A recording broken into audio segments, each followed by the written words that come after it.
আমরা শিক্ষা প্রতিষ্ঠানে আমাদের সন্তানদের হাতে দাকিরিস কুড়াল দেখতে চাই না, আমরা খাতা এবং কলম দেখতে চাই।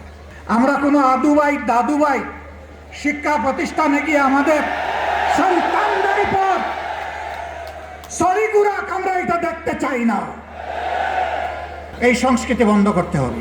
যদি বন্ধ না করেন, মনে রাখবেন জুলাই শুধু 24 সালে ছিল না, জুলাই প্রত্যেক বৎসরে আছে। সে জুলাই আবার ফিরে আসবে ইনশাআল্লাহ, এবং তখন ফাইনালি ফেসিবাদের কবর রচনা হবে। শুভবুদ্ধির উদয় হোক, জনগণের রায়ের প্রতি সম্মান দেখান, 70% মানুষের রায় মেনে নিন, গণভোটের রায় বাস্তবায়ন করুন। যদি না করেন, আমাদের লড়াই সংসদের ভিতরেও চলবে, খোলা ময়দানেও চলবে ইনশাআল্লাহ। এবং আল্লাহর পর ভরসা করে বলতে পারি, এই লড়াইয়ে জনগণের বিজয় হবে ইনশাআল্লাহ। বিএনপি প্রত্যেকটি বিষয়ে পতিত পালিয়ে যাওয়া ফেসিবাদের রাস্তা ধরে হাঁটা শুরু করেছে। আমরা একসাথে মজলুম ছিলাম। বিনয়ের সাথে বলতে চাই, হাজার চেষ্টা করেন ওই আওয়ামী লীগ হতে পারবেন না, দুর্বল আওয়ামী লীগ হতে পারবেন।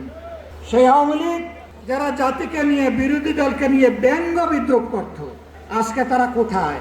আপনারা একই কাজ শুরু করেছে। যে আওয়ামী লীগ তাদের পুষ্য লাঠিয়ালদেরকে দিয়ে সমাজের বিভিন্ন জায়গায় কর্তৃত্ব কায়েম করেছিল, সেই আওয়ামী লীগের পাশে তাদের দুঃখের দিনে কোনো লাঠিয়াল এসে দাঁড়াতে পারেনি।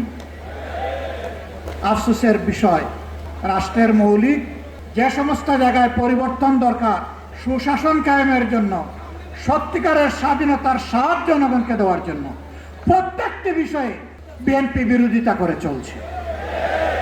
এটি জাতির সাথে সুস্পষ্ট প্রতারণা। তারা তাদের দেওয়া 31 দফা কর্মসূচি সংস্কারের তাদের ইশতেহার, এটারও তারা বিরোধিতা করছে। আমার মনে হয় তারা যে বিরোধিতা করছে, এই জ্ঞানটাও বোধহয় তারা হারিয়ে ফেলেছে। প্রিয় বিএনপি, ভুলে যাবেন না, এই জুলাই না হলে এই মায়েদের, এই বাবাদের, এই ভাইদের, এই বোনদের সন্তান, স্বামী, ভাই, বোন জীবন না দিলে আজকে ক্ষমতার তক আপনারা এনজয় করতে পারতেন না। তকতে বসে ভুলে গেছেন, আপনারা আগেই ভুলেছিলেন। শহীদ পরিবার যখন বুকে কষ্ট নিয়ে কান্নাকাটি করছিল, শহীদ পরিবারের কাছে তখন আপনাদের ছুটে যাওয়ার সময় ছিল না। আপনারা 5 আগস্টের পর 7 আগস্ট পার্টি অফিসের সামনে দাঁড়িয়ে বললেন, আমাদেরকে নির্বাচন দাও, আমরা ক্ষমতায় বসতে চাই। শহীদ পরিবারের দুঃখ আপনাদের অন্তরকে স্পর্শ করে নাই। আহত পঙ্গুদের নিয়ে আপনাদের কোনো কর্মসূচি ভাবনা জাতি দেখে নাই। আপনারা এই বিপ্লবের বেনিফিশিয়ারি, যারা বিদেশে ছিলেন স্বদেশে আসার সুযোগ পেয়েছেন। এই বিপ্লব না হলে আপনারা বোধহয় কল্পনাও করতেন না দেশে ফিরে আসা। আমার সম্মানিত জেলের সহকর্মী পার্টনার আল্লামা মামুনুল হক বলেছেন, বিএনপির শীর্ষ নেতারা জেলে ছিলেন, একসাথেই ছিলাম। তারা হতাশা ব্যক্ত করে বলতেন, 41-এর আগে হাসিনা এবং আওয়ামী লীগকে ক্ষমতা থেকে সরানো সম্ভব নয়। সংগ্রামী ভাই বোনেরা, আমরা এখানে আগামী দিনের আন্দোলনে শরিক হওয়ার জন্য দাওয়াত দিয়ে আপনাদেরকে এখানে আনি নাই। আমরা এনেছি কৈফিয়ত দিতে। আপনাদের প্রত্যেক ব্যক্তি এবং পরিবারের কাছে আমাদের দায়বদ্ধতা আছে। আপনাদের কারণেই আজকে আমাদের এই রাজনীতি, এই সংসদে যাওয়া, এই নির্বাচনে অংশগ্রহণ করা। আমরা কি পারলাম কি পারলাম না তা আপনাদের জানার অধিকার আছে। এরপরে যখন জাতিকে প্রতারিত করা হয়েছে, আমরা নোটিশ দিয়ে আলোচনার ব্যবস্থা করেছি, তারা তার বিরোধিতা করেছে। যে আইনগুলো সংশোধন না হলে, যে অধ্যাদেশ বাস্তবায়ন না হলে ফেসিবাদী শাসনের পরিবর্তন হবে না, সেই সবগুলা আগের মতো, আগে স্বৈরাচারী সরকারের মতো রাখার পক্ষে তারা অবস্থান নিয়েছে।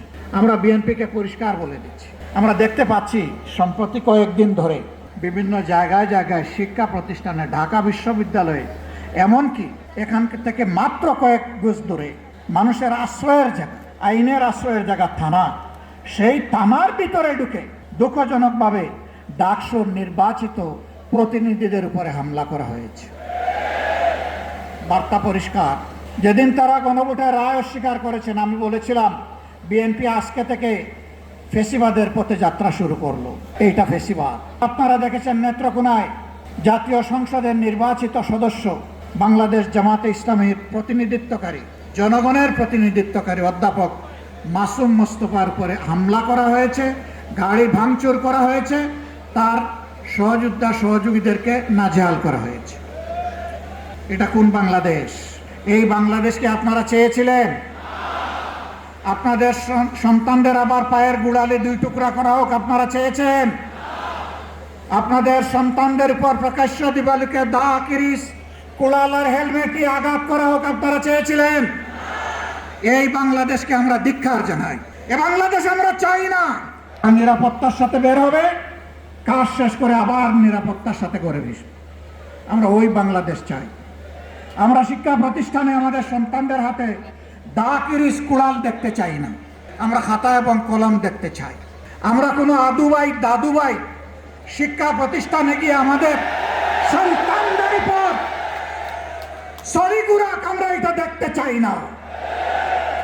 এই সংস্কৃতি বন্ধ করতে হবে। যদি বন্ধ না করেন, মনে রাখবেন জুলাই শুধু 24 সালে ছিল না, জুলাই প্রত্যেক বৎসরে আছে। সে জুলাই আবার ফিরে আসবে ইনশাআল্লাহ, এবং তখন ফাইনালি ফেসিবাদের কবর রচনা হবে। শুভ বুদ্ধির উদয় হোক। জনগণের রায়ের প্রতি সম্মান দেখান। 70% মানুষের রায় মেনে নিন, গণভোটের রায় বাস্তবায়ন করুন। যদি না করেন, আমাদের লড়াই সংসদের ভিতরেও চলবে, খোলা ময়দানেও চলবে ইনশাআল্লাহ।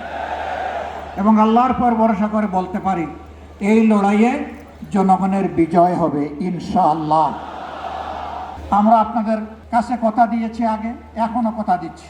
আমার সহযোদ্ধারা যেমন বলেছেন, ইনশাআল্লাহ আগামীর লড়াইয়ে জাতির প্রয়োজনে সামনের সারিতে থেকে আমরা যুদ্ধ চালিয়ে যাব। আমাদের জীবনটা আল্লাহর জন্য, মানবতার জন্য, দেশের জন্য, জাতির জন্য। আল্লাহ যদি কবুল করেন, গর্বিত শহীদ হয়ে দুনিয়া থেকে বিদায় নিবই। আপনাদের কাছে, দেশবাসীর কাছে, শহীদ পরিবারের কাছে, জুলাই যোদ্ধাদের কাছে আমাদের দেওয়া ওয়াদা, অঙ্গীকার আরেকবার পুনর্ব্যক্ত করার জন্য এখানে দাঁড়িয়েছি। সংসদের ভিতরে সরকারি দল, বিরোধী দলের এমপিরা যখন কথা বলেন, তখন সকলেই জুলাই যোদ্ধাদের কথা বলেন।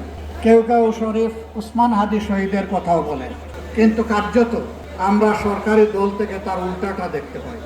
2টা ভোট একসাথে হলো, একটা ভোটের রায় তাদের পক্ষে গেল, মেনে নিলেন। তারা দাবি করেন 51% মানুষ তাদেরকে ভোট দিয়েছে। আরেকটা ভোটে জনগণ 70% গণভোটে হা বলেছে। তারা 51% মানেন, কিন্তু 70% মানেন না। এটা লজ্জা, এটা দুঃখে। ওই 70% রায় যেদিন বাস্তবায়ন হবে, বাংলাদেশ থেকে সত্যিকার অর্থে সেদিনই স্বৈরতন্ত্র বা ফেসিবাদ বিদায় নেবে।